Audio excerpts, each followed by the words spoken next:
realize that America's leadership and prestige depends. Hi there, finally we have a guitar review here. So today we will talk about a very special guitar with a very special design from a very special and, to my mind, is an underrated guitar manufacturer, the Guild Guitar Company. Of course, lots of you know the Guild guitars by their really good acoustic jumbos, the hollow bodies, but the era of the 80s and of the hair and glam metal is a kind of dark ages in a kind of way for many guitar companies, but we will talk about the X-79 Skyhawk today, and today we got the twins here. Oh yeah, have a look at these shapes. They look really, I would say, the futuristic even now, and in the 80s it was a kind of, I don't know, something special in the guitar world. Yeah. This guitarist was in the catalog, Guild's catalog, for 4 years and got a run of less than 1,800 guitars. So in terms of a guitar company, it's not that much, but in terms of Guild, it got a really long life in the catalog. And let's have a closer look on the guitars. Okay, in the period of the 80s, it was a kind of a run of the aircraft branded guitars in the company. So the 1984 Catalogue says they got the Flyer guitar, the Skyhawk, the Starfighter, the Flying Star, and what else we forgot? The Pilot Bus. So yeah, all these guitars were some kind of connected to the aircraft. Yeah, and this maybe this guitar was named after the McDonnell Douglas aircraft, the Skyhawk. Okay, it got two main modifications.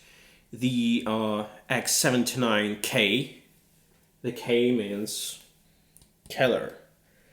We'll have a detailed review on the Keller versus the Floyd Rose in the next episode. So yeah, I promise to do that. So the X-79K and the regular one, the X-79. You know, Guild guitars have chosen the same tactics as Hammer guitars did in the same period. They got the same base model, and they got lots of lists of options during the regular production, not a custom shop for the guitars. So it was the pickups, the coil splits, the bridges, the colors, except the materials they made of. But here's lots of questions. Also, yeah, so the basic colors was the black, the pearl white, the candy apple red, and the sunburst. Goddamn, the sunburst. Just have a look at this guitar. It's not the color that fits this guitar. Yeah, the first run of these Guilds during the 1981-82 has the regular, the Gibson style headstock. Can you imagine this? Have a look. And after that, they did some kind of redesign and made this pointy headstock that matches the body, and wow, that really looks nice. Yeah, speaking about the X-79s, I haven't seen them much on Reverb and eBay. From time to time, you can buy them from like $800 up to the highest price I've seen was 1.7K, I think. I don't know what it depends on, because all of them Except maybe the regular blues and the candy apple reds are completely different from each other. They got the colors, they got the different colors, like you can see in the pictures, the sunburst, the sparkles, the Gibson style headstock, and even the free pickups. Yeah. All of these X-79s were produced on the Westerly factory in Rhode Island. Yeah, it was a Guild's factory for a really long time before Fender bought them in 1995. And yeah, by the way, I will make more detailed episode of the Guild guitar history. Now we will talk only about the X-79s here today. Yeah, so all of these guitars were made in Westerly factory. It was only 1,790 of them ever produced according to the serial numbers. So this exact instrument was my first United States made guitar. Wow, it was more than 15 years ago. It was, I think, January 2007 when I bought this. Of course, it wasn't that distressed, but I made some changes in it, and yeah, we'll talk about it later, but it still rocks. It's like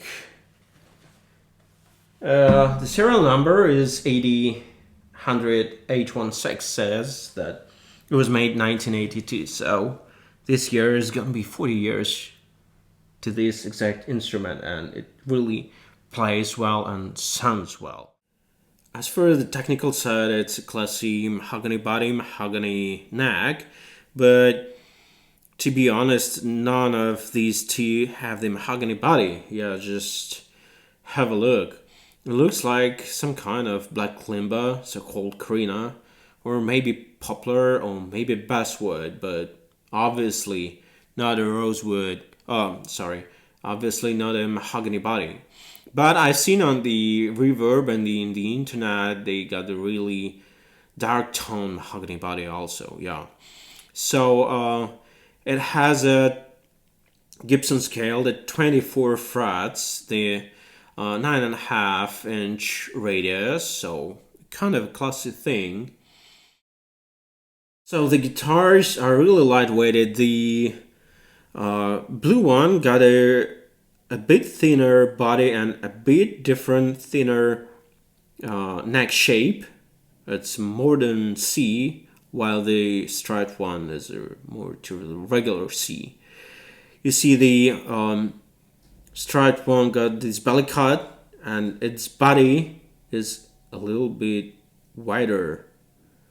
Yeah, so the weight of the blue one is about less than 3 kilos, so it's a really light-weighted guitar.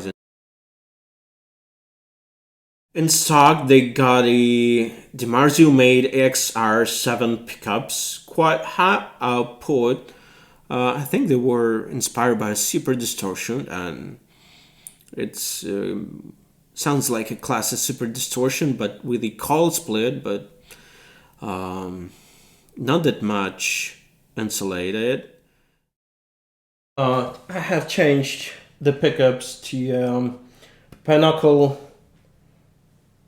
What's that? The nail bomb. Yeah, pickup. And here is the stock XR7. I told you before.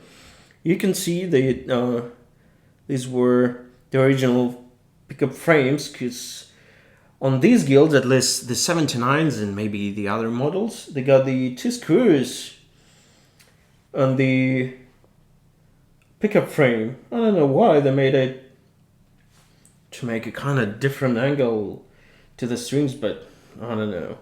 It wasn't that useful though. So I also changed the pickups here. It's a set of pinnacle swap picks. You can see it's not the original pickup frames here, though. This guitar came to me without any hardware, even the Keller. It's a new model, the reissue of 2300, the hybrid version. Also, the X-79's got the nitro lacquer. This one, blue, looks a little bit distressed, but yeah, it's obviously a nitro. Also, both of them got a really dark ebony fretboard, and it got some dings on it because of the low humidity, but it's a problem for lots of Gibsons. And if you will use the humidate lemon oil for the fretboard, all these dings will almost fade away during the few years of using it. Yeah. So I also want to mention that they got a kind of limited run of the Model X80 that is a reverse version of the X-79. So kind of like this. Technically, sorry. It will be in a kind of, not that pointy Explorer, but no. I don't think it's a comfortable model to play, though. The X-79 fits really well. So, and as for players, they got the really good advertisement company during the 80s for lots of the players. Of course, the JJ French with his striped yellow black, the purple black, and the other guitars. I've seen the Keke Downing from Judas Priest and the Gale's Catalogue also. Yeah, and I even got the photo of Dan McDarrell playing the same blue one while he was young. Wow. So, I think we're just gonna check how it sounds like, but the most close guitar, I would say, from a classic guitars, that it is very close to, I think it's a Gibson SG. So, when you will think of buying that kind of guitar, just think that you will get the very modern looking and comfortable and lightweighted Gibson SG.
I really hope you enjoyed this guitar review and hope it was useful.